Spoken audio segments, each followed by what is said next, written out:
Hi, I'm Joanne with the Busy Dog Mama. I'm a veterinarian and mama to 2 brown dogs and 1 little baby boy. I always get questions about nail trims, and that's what we're going to be discussing today, how to do a nail trim at home. So with the nail trimming, we always talk about either doing a nail trim on a new dog that you've recently adopted or a puppy, or are you trying to recorrect a negative experience that maybe your dog had with a nail trim in the past and they're scared of nail trimmers. So today we'll first do a nail trim with Lucy. She's going to be our new dog that we recently adopted, and we're going to try to trim the nails at home. And then we'll do a nail trim with a nervous dog and talk about how can we take that negative experience and turn it into something positive. So with a nail trim, I recommend having your supplies at the ready.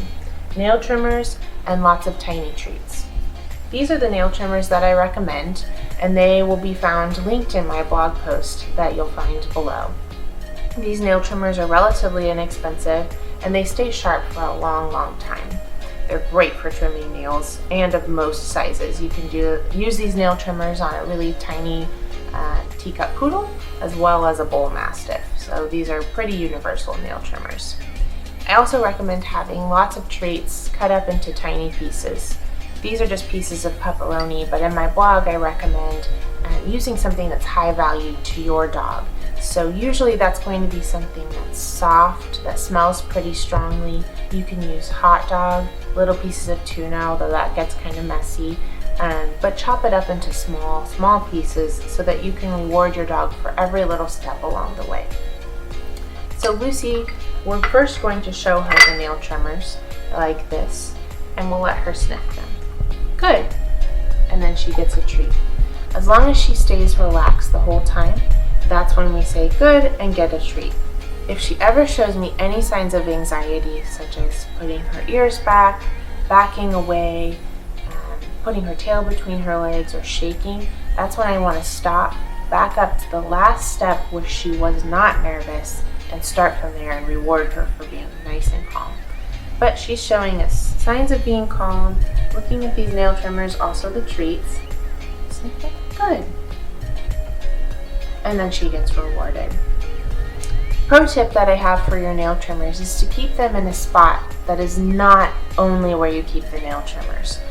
In my family, we like to keep the nail trimmers in the closet where we also keep the dog's leashes and harnesses where they like to go for walks. So that way when we open up the closet, it's not only associated with just the dreaded nail trimmers, but something positive as well. So they're excited when I open the closet door. I also keep their treats in there so that they're at the ready and they come to me for their nail trims. Second step that I would recommend is trimming the nails inside, on their dog bed, somewhere where they're comfortable. Most people like to trim the nails outside to make cleanup a lot easier, but I recommend trimming the nails inside on their bed. Vacuuming is pretty easy to clean up the nail trimmings, and your dog's going to be a lot more comfortable on their own bed. So next we'll start trimming Lucy's nails. So we're going to trim Lucy's nails. The thing most people are scared of during the nail trimming process is cutting the quick.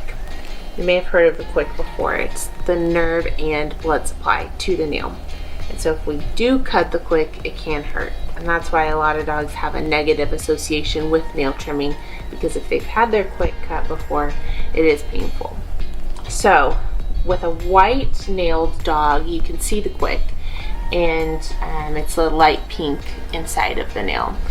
My dogs both have all black nails, so we have to be kind of careful so that we don't cut the quick. Again, if Lucy's never had a nail trim before, we are rewarding her for every step of the way.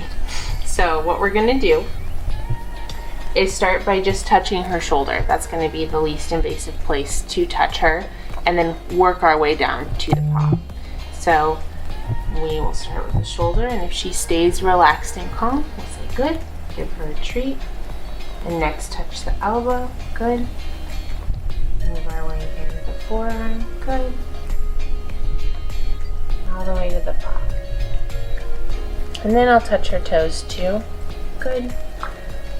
Because this is where dogs are the most sensitive. So we want to make sure she's comfortable with that before we would proceed to the nail trim. And since she's comfortable with all of those steps, we'll go ahead and grab our clippers I go ahead and put a treat in my hand that's going to be holding the trimmer so that I can give her a treat immediately after each nail's cut. So we'll start with this dew claw up here. Good. Give her a treat. Get another one. I'm trimming at an angle here so that it's comfortable for her to walk.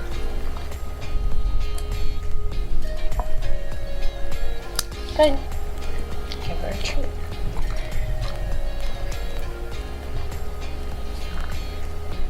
If she starts to pull away like that, I'll wait. Good. And one last nail here. As you'll notice, I don't have anybody needing to hold her during her nail trim. She's just here relaxing on her bed. Good. Through the whole nail trim. So I'm going to do the rest of the toes with her, but if for any reason she were to start to look stressed, back away, pull the paw away, I stop, let her relax, start at the point where she's relaxed again.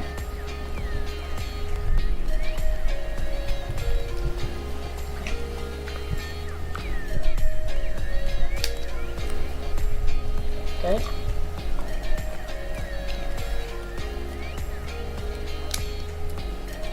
Now we're done trimming the nails of a dog who's never had their nails trimmed before, and we made it a positive experience so that we can trim them again in 3 to 4 weeks.